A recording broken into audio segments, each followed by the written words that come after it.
Bonsoir à tous et bienvenue à cette nouvelle édition d'information sur CamNews 24 et ItFM 103. Au menu de ce 20h, découverte tragique, 2 frères ont été retrouvés morts dans la région de l'Ouest, gisant dans une mare de sang. Les premières investigations ont révélé qu'ils avaient été froidement abattus. Bourse impayée, éclaircissement du ministère. L'enseignement supérieur a clarifié la situation des bourses impayées des étudiants camerounais au Maroc.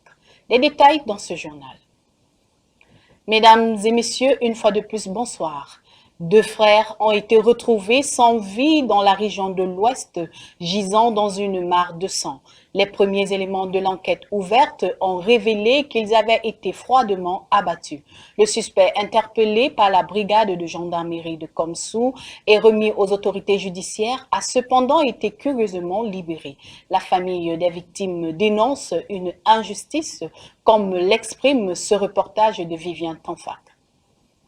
Sur la piste d'un crime odieux qui défraie la chronique à Bamougoum dans l'arrondissement de Bafoussam 3e. Ici repose Jacob Téné et à quelques mètres de là, Jean Mangwa, son frère cadet. Les 2 hommes ont trouvé la mort dans des circonstances tragiques le 20 mars 2025. On m'a appelé, j'ai dit que mais il y a quoi? On dit que ils sont morts au village. J'ai dit que est-ce qu'on les a empoisonnés? On dit 2 ans que j'ai dit que mais les 2 comment? On les a empoisonnés. On dit que non, bien c'est on les a fusillés et les découpés à la moitié. Mon petit frère André, il était couché sur le petit lit. On lui a tué que dans le sommeil. Quand on le tue maintenant, mon grand frère quittait la balle de son côté comme il était assis là. Jusqu'avant de le porter, il était comme ça. Il venait maintenant comme ça, se défendre.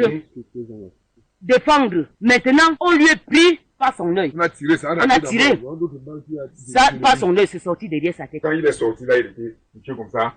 On lui a une fois tiré et découpé la tête. Cette horrible découverte pousse les proches des 2 hommes froidement abattus à se souvenir des menaces qu'ils subissaient d'un notable de la cour royale Bamougoum qui voulait s'accaparer d'une partie de leur patrimoine foncier. Selon ce qu'il m'a dit, que l'entrée de la fête, ils ont attaqué les bandits. Les bandits ont jeté un petit portrait tout ça là. Moi j'avais vu, on avait découpé même devant moi, il était partagé sur les gens. Et après maintenant, le papa, il est parti dire au papa si, que le père, si il cherchait son corps, il a dit que oui, il a eu le corps. Le père a dit que c'est lui qui a volé. Il m'a dit que oui, fils, que d'aller en prison. Nous, j'appelle la mère, ça c'est notre maman. Le parcelle de terrain pour l'empêcher là-bas, ouais. Je prends ça en garantie pour ne pas aller en prison. Là, le jour que j'ai son argent, je lui donne, il laisse le terrain. Le père là, il a monté les enchères même jusqu'à 300 000 pour le petit porcelet là. On a même cherché l'argent des 300 000. Moi-même jusqu'à 10 000. Tourner à la maman.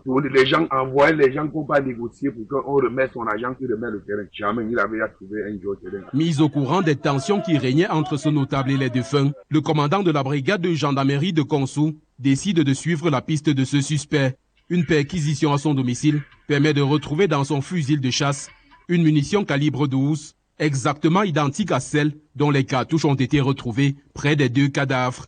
L'enquête est bouclée, le dossier est transmis au tribunal de grande instance de Bafoussam.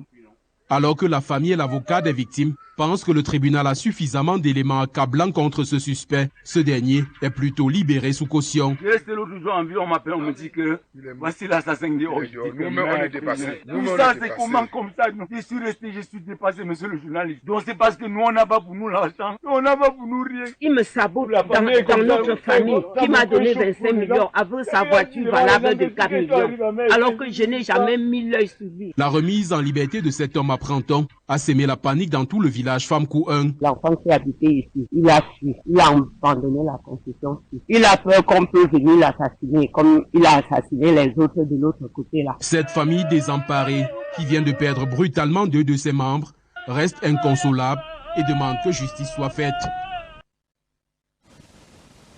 L'enseignement supérieur apporte des éclaircissements sur la question des bourses impayées aux étudiants camerounais au Maroc.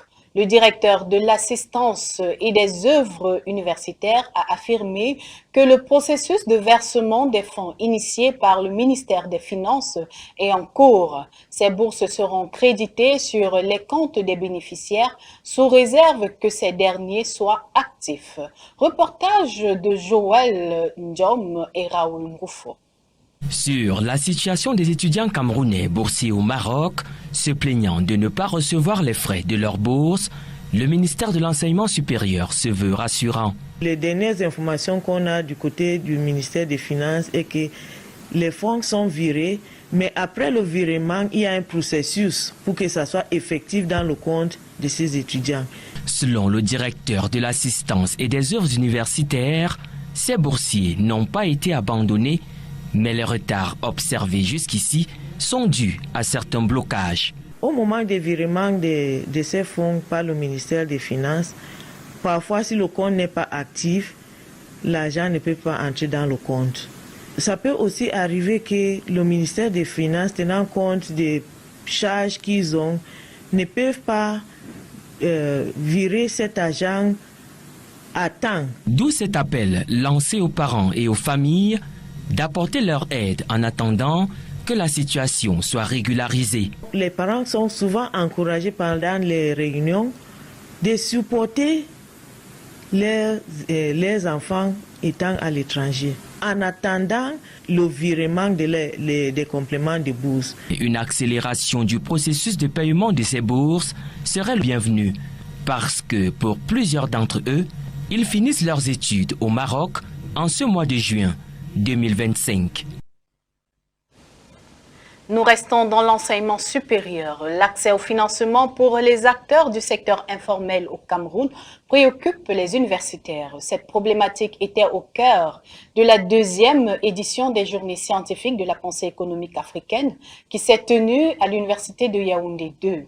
Les recommandations formulées lors de cette concertation porte notamment sur l'implication de tous les acteurs, y compris le gouvernement, les entreprises et les universités. Reportage de Ben Christy Moudio pour plus de précisions. Les données du ministère des Petites et Moyennes Entreprises, de l'économie sociale et de l'artisanat indiquent qu'en 2024, les acteurs du secteur informel étaient évalués à 3,7 millions.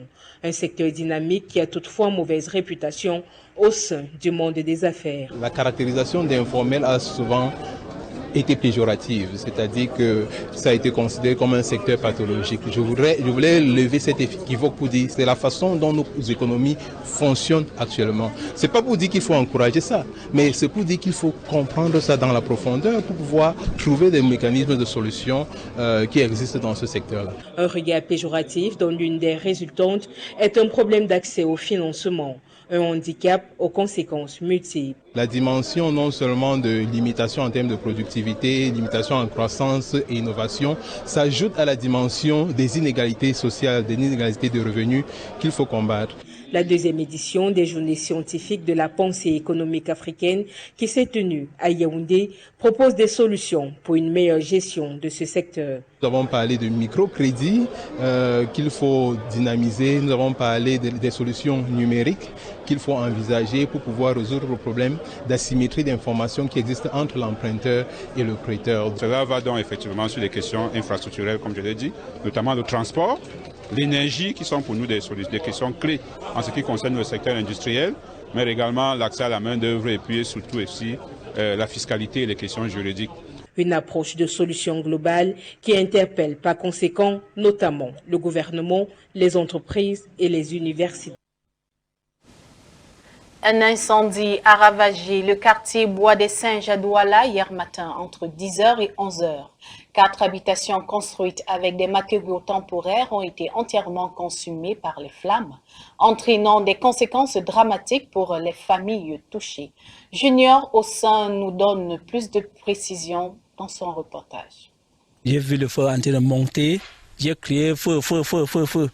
C'est là que les voisins sont sortis. Des voisins en rescousse pour tenter de sauver 4 maisons piégées dans les flammes. Tentative vaine. Le feu va tout détruire suit son passage ce jeudi matin. Nous sommes au quartier Bois des Singes à Douala. J'ai constaté que tout le groupe est brûlé. Bon, pendant ce matin, j'ai laissé l'enfant à la maison, seul. Heureusement, l'enfant était sorti sauf. Mais le dégât a été fait. Sur la scène du sinistre, des visages tristes et ces hommes qui, malgré la douleur, ont encore la force de venir à bout des dernières braises dans l'espoir de récupérer ce qui a survécu. Actuellement, je ne sais pas là où aller avec les enfants. Nous tous, on est comme ça. On ne sait pas là où on va partir. On ne connaît même pas là où on va partir. Actuellement, on ne sait pas. La femme est enceinte, les enfants sont là petits. Toutes nos choses sont brûlées dedans. Il est bien vrai qu'il y a 4 familles qui sont touchées, mais ce qui nous fait mal plus, c'est celui-là qui a la femme et l'enfant. Si le gouvernement peut voir comment il peut nous aider à ce côté, vraiment on va remercier beaucoup. En dehors des nombreux biens matériels partis en fumée, cet homme a perdu l'ensemble de ses bénéfices. Une somme de 364 000 francs CFA pour la layette de sa femme, enceinte et désormais sans abri. L'Eid el-Kébir, traditionnellement une fête de joie et de célébration, revêt cette année une atmosphère sombre et mélancolique à Gaza. Les échos des prières résonnent dans un ciel lourd, tandis que les rues, habituellement animées, semblent étrangement silencieuses. La réalité du quotidien pèse sur les cœurs et l'absence de nombreux proches se fait sentir, transformant cette occasion sacrée en un moment de réflexion et de tristesse. Reportage. Essayer de préparer un repas de fête malgré les pénuries. À Gaza, l'Aïd al-Adha, l'une des fêtes les plus importantes de l'islam, est dans toutes les têtes, un événement assombri par les incessantes frappes israéliennes. Cet Aïd est différent. Il n'y a pas de joie de l'Aïd. Comment pouvons-nous faire la fête avec des enfants dans les rues alors que vous perdez un être cher tous les jours? Ce n'est pas ça la vie. Auparavant, pendant la période de l'Aïd, j'avais l'habitude de vendre 200 à 300 bêtes. Cette année, je n'ai passé aucune commande. Les gens ne peuvent pas acheter pour le sacrifice de l'Aïd.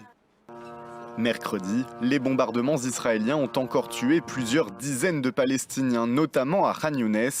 L'État hébreu a quant à lui annoncé la mort d'un de ses soldats dans le nord de la bande de Gaza. En plus des bombes, les habitants doivent composer avec la faim.